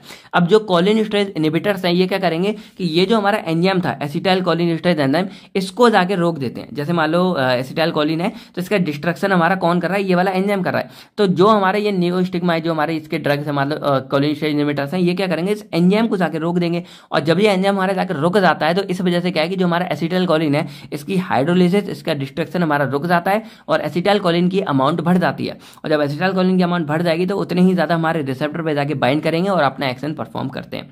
अब ये बेसिकली हमारे दो तरह के होते हैं, एक होता है रिवर्सिबल इनहिबिटर्स, एक होते हैं इरिवर्सिबल इनहिबिटर्स। रिवर्सिबल हमारे वो होते हैं जो इसके ऊपर जाके बाइंड करते हैं टेम्परेरी, इसको रोकेंगे, अपना एक्शन शो करेंगे और उसके बाद इसको छोड़ देते हैं। इरिवर्सिबल क्या करेंगे, इसको इस तरह बाइंड करते हैं कि अब भाई परमानेंटली ये डैमेज हो गया, अब हमारा जो एसिटाइल कोलिन है वो अल्टीमेटली बनता ही रहेगा। तो इस तरह ये दोनों काम करते हैं। अब हम बाकी बात करते हैं give the synthesis and uses of neostigmine के बारे में। तो नियोस्टिग्माइन हमारा एक एग्जांपल होता है कोलिन एस्ट्रेज इनहिबिटर्स का, बहुत ही इंपॉर्टेंट एग्जांपल है। तो अब इसकी सिंथेसिस के बारे में बात करें तो सबसे पहले हमें लेना होता है 3-डाइमिथाइल अमीनोफेरॉन। इसकी जो लैंग्वेज है वो आप लिख लेना कि 3-डाइमिथाइल अमीनोफेरॉन रिएक्ट करेगा इसके साथ तो ये इंटरमीडिएट बनाएगा जो अगेन मिथाइलेशन पे हमारा नियोस्टिग्माइन ब्रोमाइड या नियोस्टिग्माइन बना देता है। ये आप थोड़ा बहुत लिख लेना। तो सबसे पहले हमारे जो 3-डाइमिथाइल अमीनोफिनॉल है इसको रिएक्ट करवाते हैं हम यहाँ पे क्लोरो-डाइमिथाइल कार्बामाइड के साथ में। तो ये आपको पूरा दिख रहा होगा। अब बस सिंपल इतना होगा कि ये वाली जो पोजीशन है इसका H और इसका Cl ये क्या करेंगे आपस में मतलब हटा देते हैं और ये जो कार्बन है वो डायरेक्टली इस O के पास जाके क्या है बाइंड कर जाता है। और जब इसके साथ वही ऑब्वियसली बात अगर देखना हो तो यहाँ पे पॉजिटिव नेगेटिव, ये नेगेटिव हो गया, ये पॉजिटिव हो गया, जुड़ के सिंपल समझो ये हमारा क्या है इसके ऊपर जाके जुड़ जाता है। तो आप यहाँ पे जोड़ दो, N हमारे ऊपर का पूरा सेम है, ये रिंग हमारी पूरी सेम है, O की जगह H हमारा हट गया इस Cl के साथ तो O का O आ गया और ये C हमारे इस O के साथ जाके बाइंड कर गया, बाकी हमारा ये पूरा सेम है। अब इसकी हम करवा देते हैं मिथाइलेशन। मिथाइलेशन का मतलब क्या है कि हम यहाँ पे एक मिथाइल ग्रुप को और ऐड करवा देते हैं। तो मिथाइल ग्रुप कौन सा यूज करते हैं हम यहाँ पे CH3Br, और CH3Br बेसिकली क्या करेगा यहाँ पे जाके क्या करेगा एक मिथाइल ग्रुप और ऐड कर देगा और इसके बाद यहाँ पे बात ही देखा जाएगा। देखो सब कुछ हमारा सेम है। अब यहाँ जो मिथाइल ग्रुप ऐड होगा तो यहाँ पे देखो जो हमारा नाइट्रोजन है इसके पास सिर्फ 3 अटैच हो सकते हैं लेकिन यहाँ 4 हो गए तो इसीलिए यहाँ पे एक पॉजिटिव वाला चार्ज आ जाता है और जो Br है वो हमारा निकला तो Br जब निकलेगा तो इस पर नेगेटिव चार्ज आ जाता है, अलग से अटैच रहता है। तो बाकी हमारे नीचे का सारा कुछ सेम है तो इसीलिए इसको हम यहाँ पे नियोस्टिग्माइन ब्रोमाइड नाम से भी जानते हैं। बाकी इसको यूज करते हैं हम in the treatment of myasthenia gravis और बाकी ग्लोकोमा वगैरह यूज में भी हम इसको मतलब ट्रीटमेंट में भी हेल्प करता है हमारा ये। तो अब हमारा नेक्स्ट क्वेश्चन आता है give structure and uses of dicyclomine hydrochloride. तो जो डाइक्लोमाइन हाइड्रोक्लोराइड है ना ये हमारा एक सिंथेटिक कोलिनर्जिक ब्लॉकिंग एजेंट होता है जो आपको यहाँ पे मैंने बताया कि ये यहाँ पे हमारे कोलिनर्जिक ब्लॉकिंग एजेंट्स होते हैं। अब ये कौन से होते हैं एक्चुअल में कि ये ब्लॉकिंग एजेंट्स का काम क्या है कि जो हमारे कोलिनर्जिक रिसेप्टर्स है ना उनको जाके यहाँ पे क्या करेंगे ब्लॉक कर देंगे और जब ये इनको जाके ब्लॉक कर देंगे तो इस वजह से क्या है अब जो हमारे असली वाले ड्रग थे जिनको यहाँ पे बाइंड होना था वो बाइंड नहीं हो पाएंगे और अपना एक्शन शो नहीं कर पाते हैं। तो इस तरह से हमारे जो कोलिनर्जिक ब्लॉकिंग एजेंट है वो अपना एक्शन शो करते हैं इस कोलिनर्जिक रिसेप्टर को ब्लॉक करके। अब इसका एग्जांपल हमारा होता है डाइक्लोमाइन हाइड्रोक्लोराइड और ये हमारे जो प्रोसाइक्लिडीन हाइड्रोक्लोराइड है वो भी हमारा इसी का एग्जांपल होता है। तो इनका स्ट्रक्चर आपको यहाँ दिख रहा होगा पूरा। बाकी it is use in the treatment of irritable bowel syndrome में यूज करते हैं और बाकी हम इसको गैस्ट्रिक एंड ड्यूडेनल अल्सर में भी हेल्प करता है हमारा ये। इसके बाद हमारा नेक्स्ट आता है प्रोसाइक्लिडीन हाइड्रोक्लोराइड। इसका भी स्ट्रक्चर थोड़ा गड़बड़ है आपको यहाँ दिख रहा होगा। बाकी इसको हम जहाँ पे जो पार्किंसन डिसीज होती है ना उसके ट्रीटमेंट में मतलब उसको ट्रीटमेंट में हेल्प करता है। इसके अलावा जो हमारे यहाँ पे हमारा एक बीमारी होती है मूवमेंट डिसऑर्डर यानी कि वहाँ पे बंदा अपने आप को मूव वगैरह नहीं कर पाता उसको हम अकैथीसिया बोलते हैं। इसके ट्रीटमेंट में भी हमारी ये वाली दवाई जो है हेल्प करती है। इसके अलावा हमारी एक्यूट डिस्टोनिया में ये हमारा न्यूरोलॉजिकल मूवमेंट डिसऑर्डर है यानी कि हमारे न्यूरॉन्स वगैरह से हम मूवमेंट वगैरह का डिसऑर्डर बन जाता है। तो बेसिकली ये हमारे इन चीज़ों में मूवमेंट डिसऑर्डर में हमारी हेल्प करता है। अब हमारे यहाँ पे आखिरी क्वेश्चन आता है इस वाली यूनिट का differentiate anticholinergic and anticholinesterase यहाँ पे क्या है ड्रग्स। तो इसको वैसे हम दोनों को ही अभी पढ़ चुके हैं। एंटी कोलिनर्जिक जो हमारे होते हैं इसको हम कोलिनर्जिक ब्लॉकिंग एजेंट बोलते हैं और इसी को हम पैरासिम्पैथोलाइटिक भी बोलते हैं। अब यहाँ पे आपको दिख रहा होगा कोलिनर्जिक ब्लॉकिंग है जो मैंने पढ़ा कि ये कोलिनर्जिक रिसेप्टर को जाके ब्लॉक कर देंगे जिससे जो ये हमारे पैरासिम्पैथोलाइटिक एजेंट है वो यहाँ जाके बाइंड नहीं कर पाएंगे और अपना एक्शन शो नहीं कर पाएंगे। तो वही हमारे होते हैं एंटी कोलिनर्जिक और इसको पैरासिम्पैथोलाइटिक भी बोलते हैं क्योंकि जो हमारे पैरासिम्पैथोमाइमेटिक ड्रग है ये बनाने का काम करते हैं और पैरासिम्पैथोलाइटिक है जो इनको तोड़ने का काम करे मतलब इसके एक्शन को रोकने का काम कर रहे हैं। और इसके एग्जाम्पल हमारे क्या है कि ये हमारे 2 तरीके के होते हैं। सोलेनोसिस एल्कोहल होगा हमारा एट्रोपिन इसके अलावा हमारे यहाँ पे इप्राट्रोपियम आ गया, और इसके अलावा जो सिंथेटिक होते हैं उसमें हमारा डाइक्लोमाइन और प्रोसाइक्लिन हाइड्रो जो हमने अभी देखा था वो यहाँ पे आ गए हैं। और बाकी एंटीकोलिन ये हमारे यही थे जो हमने अभी पढ़े थे कि हमारे वो ड्रग्स हैं जो हमारे बेसिकली क्या करें, एसिटाइल कोलिन को बढ़ा देते हैं, क्योंकि इसकी जो मर रहा था ना ये पूरा खत्म हो रहा था, उसको रोक देते हैं। किसकी मदद से? हमारा कोलिन स्टेज एंजाइम को इनहिबिट करके। तो इस तरह ये दोनों काम करते हैं, हमने अभी थोड़ी देर पहले देख ही लिया था। अब हमारी बारी आती है यूनिट 4 की, और यूनिट 4 के अंदर बेसिकली हमें बात करनी है सेडेटिव्स एंड हिप्नोटिक्स के बारे में। तो अब दोनों को अगर कंबाइंड रूप में मैं आपको बताऊं तो ये हमारे वो ड्रग्स होते हैं जो बेसिकली क्या करेंगे, जैसे कोई बंदा हमारा है तो उसको बेहोश करने के लिए हमारे ये हेल्प करते हैं।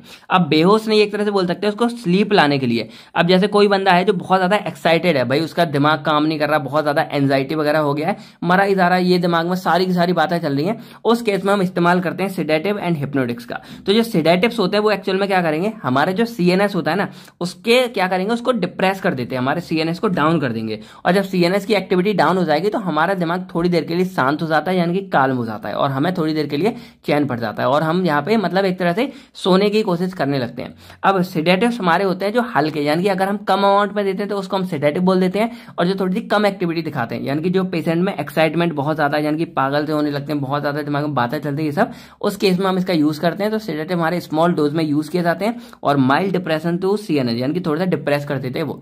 हिप्नोटिक्स हमारे थोड़े से लार्ज क्वांटिटी में यूज किए जाते हैं, और ये स्ट्रांग होते हैं, यानी कि जब बहुत ही ज्यादा मेंटल एक्साइटमेंट होती है तब इसको हम हेल्प कर लेते हैं, और ये ड्रोजीनेस वगैरह कॉज करेंगे, और कंप्लीट नॉर्मल स्लीप, यानी कि कोई बंदा इसको लेने के बाद सो ही जाएगा, एक तरह से नींद की गोली आप इसको बोल सकते हो। और ये लार्ज डोज में दिया जाता है, और ये स्ट्रांग डिप्रेशन कर देता है। तो एक्चुअल में देखा जाए तो सेडेटिव एंड हिप्नोटिक्स हमारे इंसोम्निया, जो नींद ना आने की बीमारी होती है ना, उस केस में भी इसका इस्तेमाल किया जाता है। अब इसके एग्जाम्पल हमारे होते हैं बेंजोडाइजेपिन और हमारे बारबिट्यूरेट्स होते हैं। अब इनके एग्जाम्पल जैसे हमारा बेंजोडाइजेपिन में हमारा डाइजीपैम आ जाता है, और बारबिट्यूरेट्स में हमारे बारबिटल आ जाते हैं। तो ये हमारे इसके एग्जाम्पल यहाँ पे हो जाते हैं। अब एक बार समझ लो कि ये बेसिकली हमारा काम कैसे करता है। तो जैसे सेडेटिव एंड हिप्नोटिक्स हमारे क्या होते हैं, ये हमारे गाबा रिसेप्टर के ऊपर जाके बाइंड करते हैं।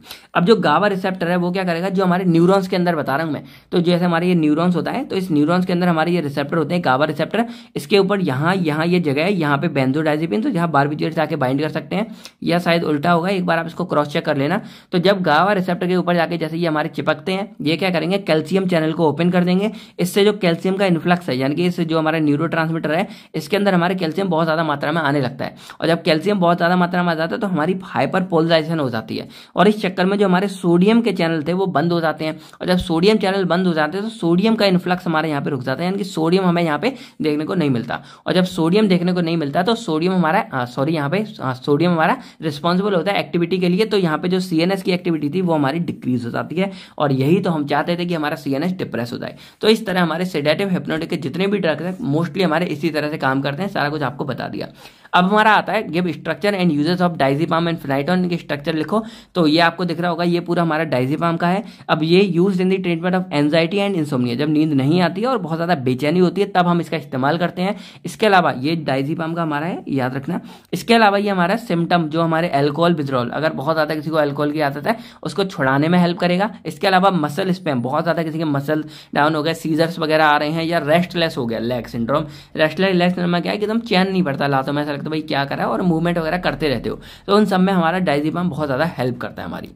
इसके बाद हमारा नेक्स्ट आता है फेनाइटोन। तो ये भी हमारा उसी तरह का है। इसके अलावा ये useful in the treatment of tonic cleaning और पार्शियल सीजर। यहाँ पे टॉक्सिक नहीं, यहाँ पे आएगा टॉनिक। तो टॉनिक क्लीनिंग हमारा, टॉनिक क्लोनिक हमारा होता है सीजर्स होते हैं जो मतलब दौरे वगैरह पड़ते हैं ना, उसको ट्रीट करने में हेल्प करता है। उसके बाद पार्शियली सीजर्स होते हैं, उसको भी ट्रीट करने में हेल्प करेगा। और बट ये ऑप्शन सीजर में हमारे इफेक्टिव नहीं होता है। इसके अलावा ये हमारा ट्राइजेमिनल न्यूरोग्लियन में भी हेल्प करता है। ये एक्चुअल में क्या है, जो हमारे फेस होता है ना, तो फेस पे कुछ हमारी नर्व्स पाई जाती हैं ट्राइजेमिनल, तो वहां पे एकदम क्रॉनिक पेन होता है, एकदम अजीब सा ही लगेगा, तो उसको भी ठीक करने के लिए हमारा फेनाइटोन इस्तेमाल किया जाता है। अब हम बात करते हैं सिंथेसिस एंड यूजेस ऑफ बारबिटल या फिर क्लोरप्रोमा हाइड्रोक्लोराइड के बारे में। तो सबसे पहले अगर हम बात करें बारबिटॉल के बारे में, तो ये हमारा इसमें होता है यूरिया। अब यूरिया है और ये हमारा होता है डाई इथाइल 2,2 डाई इथाइल मेलेनोड। अब इसमें क्या है कि ये ले लो कॉमन दो, और ये एक सेंटर पेन हो गया, और इसके बाद ये इसको उल्टा कर दो, तो यहाँ पे जो कार्बन है वो, यहाँ पे कार्बन है वो, उसके साथ डबल बॉन्ड ओ लगाए, और इसको यहाँ पे ये पूरा हटा देंगे हम। तो इसको यहाँ पे हम इसके नीचे ऐसा उठा के और हम इसको यहाँ पे नीचे इस तरह जोड़ देते हैं। तो ये मतलब हमारा आधा था, और इसके ऊपर हमने ये जोड़ दिया, ऑक्सीजन ऑक्सीजन हमने बाहर की तरफ दिखा दिए और यहाँ पे पूरा हमारे जुड़ गया, ये कार्बन है और इसके ऊपर ये दोनों हमारे ग्रुप जुड़े हुए हैं। तो इस तरह ये पूरा पूरा हमारा बन जाता है और इसकी किसकी प्रेजेंस में, C2H5ONA की प्रेजेंस में, सोडियम एथोक्साइड की प्रेजेंस में। तो इस तरह हमारा बारबिटल यहाँ पे बन के तैयार हो जाता है। अब ये हमारा किस में काम करता है, तो हमारे जो एपिलेप्टिक सीजर्स होते हैं यानी कि एपिलेप्सी वगैरह दौरे वगैरह पड़ते हैं उसमें। इसके अलावा हमारे as a sedative and hypnotic की तरह भी काम करेगा, जो हमारे इंसोम्निया यानी कि नींद ना आने की बीमारी होती है उसमें हेल्प करता है। सेकंड हमारा आता है क्लोरप्रोमाजीन हाइड्रोक्लोराइड।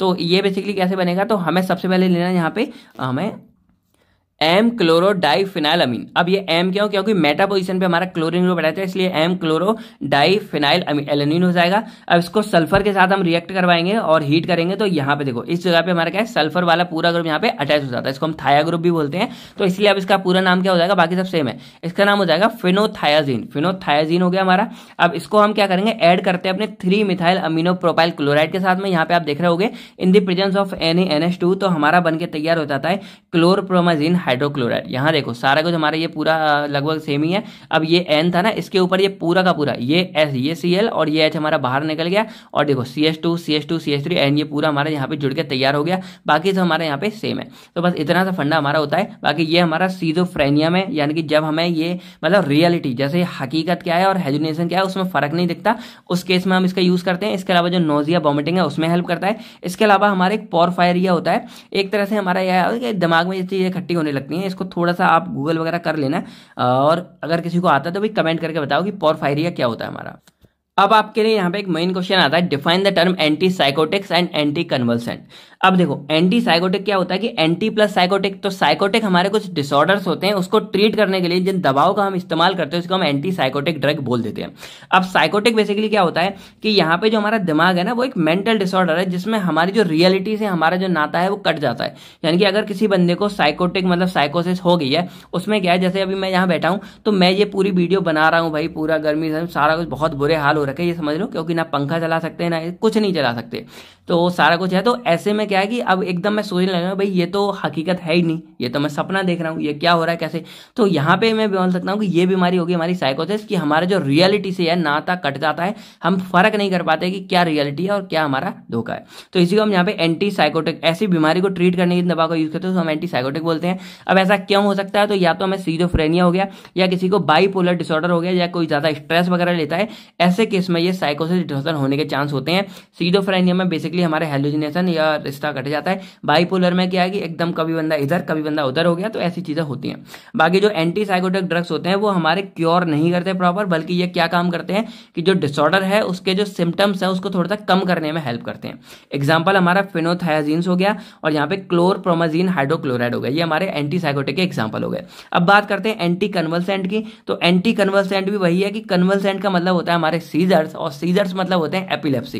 यानी कि सिंपल एंटी कन्वल्सेंट को हम यहाँ पे एंटी एपिलेप्टिक एजेंट नाम से भी जानते हैं, और एपिलेप्टिक में हमारा एपिलेप्टिक वर्ड जुड़ा हुआ है एपिलेप्सी से। तो एंटी एपिलेप्सी का मतलब हो गया कि एपिलेप्सी का मतलब होता है सीजर्स, यानी कि जो दौरे वगैरह पड़ते हैं ना, कभी बंदे को एकदम मिर्गी के दौरे वगैरह पड़ते हैं, उसमें क्या होता है कि अचानक से एकदम एक्साइटमेंट हो जाती है बहुत ज्यादा, और समझ नहीं आता, आपके हाथ पैर सब शिवरिंग करते हैं और होश उस टाइम के लिए खो देते हैं, और बंदा जो है बाद में नीचे जाके गिर पड़ता है। ये खतरनाक भी बहुत होता है, क्योंकि भाई अगर ऐसी कंडीशन, मान लो कोई ऐसी कंडीशन में बंदा हुआ जो मान लो कहीं छत पे हुआ, सेफ नहीं है, कहीं खिड़की के पास हुआ, अगर ऐसे टाइम पर कुछ आते हैं तो भाई चांस है नीचे गिरने के, या मान लो किसी ऐसे सरफेस पे आप गिर गए यहाँ चोट लगने के चांस रहते हैं। इसीलिए भाई जो एपिलेप्सी वाले बंदे हैं उसे हमेशा किसी न किसी के साथ रहना चाहिए, अकेले नहीं रहना चाहिए हमारा। तो एंटी कन्वल्सेंट वो ड्रग है जो हमारे इसी सीजर्स या फिर एपिलेप्सी को कम करने में हमारी हेल्प करते हैं, और इसको ट्रीट करेंगे। बाकी एपिलेप्सी को हम कन्वल्सन और ये दोनों सेम ही होते हैं। अब ये बेसिकली एक हमारा ब्रेन डिसऑर्डर होता है, यहाँ पे जो हमारे न्यूरोनल एक्टिविटी होती है ना उसकी पैटर्न हमारा खराब हो जाता है, जैसे नॉर्मल निकलता जा रहा है। अब क्या होता है सीजर्स में कि मान लो एकदम हमारे ढेर सारे न्यूरॉन्स का ट्रिगर्ड हो गया, बहुत सारे न्यूरॉन एकदम हमारे आके अटैक करने लग जाते हैं, और उस केस में क्या होगा कि हमें एकदम यहाँ पे जब हाइपर न्यूरॉन का एकदम एक्टिविटी देखेगी तो हमारी बॉडी पूरी एकदम एक्साइटमेंट में चली जाती है और वो शिवरिंग वगैरह करने लगती है, और उसी को हम यहाँ पे एपिलेप्सी बोल देते हैं। अब ये एक्साइटमेंट हमारे जो सेरिब्रल न्यूरॉन है उसमें एक्साइटमेंट की वजह से इसको बोल सकते हैं। इसका एग्जांपल हमारा हो गया फिनाइटोन या फिर फिनोबार्बिटोन हो गया, जिसको हम बार्बिट्यूरेट्स बोलते हैं। ये हमारे इस एपिलेप्सी को ट्रीट करने में हमारी हेल्प करते हैं। लास्ट हमारा इस वाली यूनिट का क्वेश्चन आता है, give structure and uses of ethosuximide या फिर कार्बामिजापाइन। तो ये आपको पूरा दिख रहा होगा। तो ये बेसिकली हमारे पेटिमलल एपिलेप्सी यानी कि इसको हम अब्सेंस सीजर्स भी बोलते हैं, इसमें हेल्प करता है। अब देखो जितने भी हमारे टाइप्स है ना एपिलेप्सी के, अब्सेंस हो गया, ग्रैंड मल हो गया, टॉनिक क्लियर क्लियर हो गए, इसको आप अच्छे से याद कर लेना। इसके अलावा ये हमारा आल्सो फिनाइटोन और फिनोबार्बिटोन के कॉम्बिनेशन में अगर इसका इस्तेमाल करें तो हमारे ग्रांड मल, इसको हम यहाँ पे टॉनिक क्लोनिक सीजर भी बोलते हैं, उसमें हेल्प करता है। अब इसमें बेसिकली क्या होता है, टॉनिक का मतलब होता है मसल स्टिफ हो जाना, और क्लोनिक का होता है पीरियड ऑफ शेकिंग, यानी कि एकदम बहुत ज्यादा शेक बॉडी करने लगती है, उसको हम यहाँ टॉनिक क्लीनिंग बोल देते हैं। ये इसका डायग्राम स्ट्रक्चर आपको दिख रहा होगा। नेक्स्ट हमारा आता है कार्बामिजापिन। तो ये बेसिकली क्या करता है कि हमें जो हमारा मतलब नर्व में पेन वगैरह होता है ना, उससे रिलीफ प्रोवाइड करता है। इसके अलावा जो हमारा ग्रैंड मल एपिलेप्सी था जो टॉनिक क्लीनिंग वाला, उसमें भी हमको ट्रीट करने में ये हमारी हेल्प करता है। तो अब हम बात करते हैं अपनी आखिरी यूनिट के बारे में, जिसमें बेसिकली हमें जनरल एनेस्थेटिक और नार्कोटिक के बारे में पढ़ाई करनी होती है। तो अगर हम बात करें कि जनरल एनेस्थेटिक क्या होते हैं, तो these are those drug that induce a state of unconsciousness, immobility and analgesia that allow surgical procedure to be perform without pain और डिस्ट्रीब्यूशन। इसका सिंपली मतलब क्या होता है, जैसे मान लो कोई बंदा है और उसका ऑपरेशन वगैरह होना है, तो आपको पता है कि डॉक्टर को भाई कट लगाने होते हैं, उस टाइम पूरी बॉडी का पार्ट निकालना होता है, ऑपरेशन करना होता है, उसको सिलना होता है। तो अगर इतने काम में कोई बंदा अगर होश में है, तो भाई वो आपको पता है कि होश में, तो उसको इतना ज्यादा खतरनाक वाला दर्द होगा कि भाई समझ नहीं सकते, वो करा ही नहीं सकता। और अगर ज्यादा ही केस में हो जाता है सीवियर, वही हद से ज्यादा, तो बंदे की डेथ वगैरह भी हो सकती है। तो इसी चीज के लिए प्रिवेंट करने के लिए हमारे आते हैं जनरल एनेस्थेटिक। तो एनेस्थेटिक का मतलब होता है कि उस बंदे का होश खो जाना, और ये हमारे दो तरह के होते हैं, एक होता है लोकल, एक होता है जनरल। लोकल होता है कि लोकल का मतलब होता है कि कैसे मान लो लोकल जगह पैर वगैरह कहीं पे सर्जरी होनी है, तो एक लोकल जगह पे उसको ये डाला लोकल एनेस्थेटिक, और उस जगह की जगह को सुन्न कर दिया। लेकिन जो जनरल वाले हैं वो क्या करते हैं कि वो पूरी बॉडी में क्या कर देते हैं, पूरी बॉडी को रेस्ट कंडीशन में डाल देते हैं, और पूरी बॉडी का जो होश है यानी कि कॉन्शियसनेस है उसको खो देते हैं। और इसीलिए इसको बोला जाता है कि स्टेट ऑफ अनकॉन्शियसनेस, यानी कि जब बंदा हमारा बेहोश हो तो उसी कंडीशन को हम यहाँ पे जनरल एनेस्थीसिया बोलते हैं। उस कंडीशन में बंदे को ना ही कोई पेन फील होगा, ना ही उसको कोई दर्द होगा, और ना ही वो अपनी बॉडी को मूव कर पाएगा। और ऐसा इसलिए जरूरी है कि अगर मान लो प्रोसीजर हो रहा है, दर्द होगा, बंदे ने एकदम ऐसे हाथ छिड़क दिया, सारा का सारा अंतड़ी मान लो वही गलत चल गया, पूरा आपका लीवर के साइड की जगह अपेंडिक्स से कटना था, लार्ज इंटेस्टाइन पूरी भी इससे कट गई। तो ये सब चीजों के लिए भाई जनरल एनेस्थेटिक बहुत जरूरी होता है। और इसमें क्या होता है कि बंदे को कोई पेन वगैरह कुछ नहीं होगा। पहले जमाने में सोचो भाई कितना बंदा दर्द से तड़पता होगा, अब क्या होता है नॉर्मली सारा कुछ हो जाता है। इसके एग्जांपल हमारे हेलोथेन हो गए, मीथोहेक्सिडल सोडियम हो गए, या फिर कीटामाइन हो जाता है हमारा। अब ये हो गए जनरल एनेस्थेटिक हमारे। अब हम बात करते हैं नेक्स्ट नार्कोटिक एंटागोनिस्ट के बारे में। तो ये हमारी वो मेडिकेशंस होती हैं जो हमारे नार्कोटिक होते हैं ना, उनके ब्लॉकर्स को, उनके मतलब जो रिसेप्टर होते हैं उनको ब्लॉक कर देंगे, जिससे जो नार्कोटिक अपना एक्शन दिखा रहे थे वो अपना एक्शन शो ना कर पाए। अब क्वेश्चन आता है कि सर नार्कोटिक एक्चुअल में क्या होते हैं। चलो तो मैं एक बार आपको सब क्लियर कर देता हूं। तो जैसे हमारा जनरल एनेस्थेटिक होता है, तो ये बेसिकली क्या करेंगे, हमारी कंप्लीट बॉडी को, यानी कि ऊपर सर से लेकर नीचे पैर तक कंप्लीट बॉडी को बेहोश कर देते हैं। और बेहोश होने की वजह से क्या है कि अब कोई होश नहीं रहेगा, तो बंदे का ऑपरेशन आराम से हो जाएगा। अब इनहेलेशन वाले कौन से होते हैं, ये वो वाले एनेस्थेटिक होते हैं जो नोज में, यानी कि नाक में जो ऑक्सीजन जारी होती है ना, तो उसी में हम गैस फॉर्म में होते हैं, तो उसमें हम इसको डाल देते हैं। और जैसे ही बंदा सांस लेगा तो सांस के साथ में, ऑक्सीजन के साथ में उसकी ये गैस भी चली जाएगी, और इससे बंदा बेहोश यानी कि एक तरह से एनेस्थेटिक में, एनेस्थेसिया में चला जाएगा। तो ये इनहेलेशन वाले होते हैं। अल्ट्रा शॉर्ट एक्टिंग बार्बिट्यूरेट्स ये कैसे होते हैं, तो ये बहुत ही जल्दी एक्शन शो करते हैं, यानी कि जैसे ही बंदे को लगाएंगे थोड़ी देर में, मतलब ये मान लो विदिन 30 सेकंड या फिर 1 मिनट के अंदर बंदा बेहोश हो जाएगा। लेकिन इनका क्या होता है कि अल्ट्रा शॉर्ट एक्टिंग होते हैं, तो ये जल्दी, जितना जल्दी काम करते हैं ना उतनी ही जल्दी, यानी कि मैक्सिमम बंदा आधा घंटे तक इससे बेहोश रहेगा, उससे ज्यादा नहीं रह पाएगा। फिर हमारे आते हैं डिसोसिएट एनेस्थेटिक। ये बेसिकली क्या करते हैं कि बंदे को एकदम रियलिटी से अलग कर देते हैं, यानी कि बंदा एकदम ऐसे झूम रहा होगा, किधर आ गया मैं, क्या चल रहा है, क्या मतलब उसको पता ही नहीं है कि उसके साथ क्या हो रहा है। उसको काट पीट कुछ भी करते रहोगे और बंदा अपने मतलब ऑपरेशन होता रहेगा, उसको कोई पेन वगैरह कुछ नहीं होगा, मतलब वो रियलिटी से थोड़े टाइम के लिए अलग हो जाता है। इसीलिए इसका नाम होता है डिसोसिएट एनेस्थेटिक, यानी कि ये इस तरह काम करते हैं कि उसको रियलिटी से डिसोसिएट कर देते हैं। तो ये हमारे पूरे जनरल एनेस्थेटिक के बारे में हो गए। हमारा आता है narcotic and non narcotic analgesic. ये बेसिकली क्या होते हैं कि एनाल्जेसिया का मतलब होता है कि ऐसे ड्रग जो हमारे पेन को, जो हमारा दर्द होता है ना, उस दर्द को कम करने में हमारी हेल्प करते हैं। अब इसमें दो तरह के आते हैं, एक आता है मॉर्फिन, एक आता है नार्कोटिक और एंटीइन्फ्लेमेटरी। तो जो मॉर्फिन होता है ना, अब ये हमारा नार्कोटिक के अंदर आता है।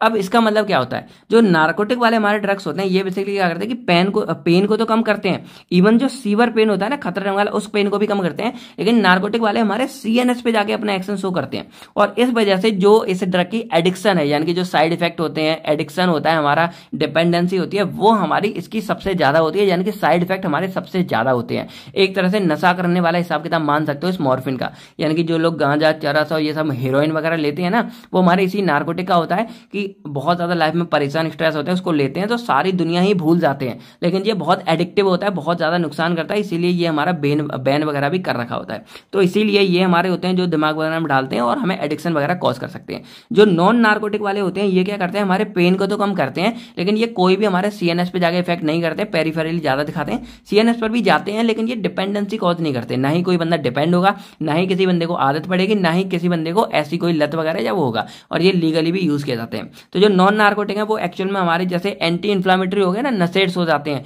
जैसे हमारा एस्प्रिन हो गया जो आप नॉर्मली खाते हो, पैरासीटामोल हो गया आपका, उसके बाद आपका आइबुप्रोफेन हो गया। तो जो ऐसे ड्रग्स हैं वो हमारे नॉन नार्कोटिक में आते हैं, जिनको आप रेगुलर लाइफ में इस्तेमाल भी कर रहे होते हैं। तो नार्कोटिक नॉन नार्कोटिक दोनों आपको समझ आ गया होगा। मॉर्फिन हमारा नार्कोटिक के अंदर आता है, और मॉर्फिन का जो सार है वो आप दोनों मतलब लॉन्ग के अकॉर्डिंग पढ़ लेना, बहुत ज्यादा इंपॉर्टेंट होता है भाई, आता ही आता है होश ही टाइम, इसको देख लेना। बाकी इनकी सिंथेसिस वगैरह आप देख लेना। बाकी भाई कमेंट करके बताओ, अगर आप कहोगे तो मैं बहुत ही जल्दी यूनिट 50 भी आप लोगों के लिए डाल दूंगा। बाकी हम बात कर रहे थे नार्कोटिक एंटागोनिस्ट के बारे में। अब मैंने आपको बताया कि जो नार्कोटिक वाले मॉर्फिन है ना, ये अपने रिसेप्टर पे जाके बाइंड करेगा, और जब बाइंड करता है तो अपने एक्शन शो करता है। अब मान लो कोई बंदा ज्यादा मॉर्फिन ले लेता है भाई, अल्टीमेट मात्रा में यूज कर रहा है, उसका डिसएडवांटेज यूज कर रहा है, तो उस टाइम पे हमारे आते हैं नार्कोटिक एंटागोनिस्ट। ये बेसिकली क्या करते हैं कि ये जाएंगे और इस रिसेप्टर को जाके ब्लॉक कर देंगे, और जब जब ब्लॉक हो जाएगा तो जो एक्स्ट्रा नार्कोटिक लिया था वो इस पे जाके बाइंड नहीं कर पाएगा और अपना एक्शन शो नहीं कर पाएगा।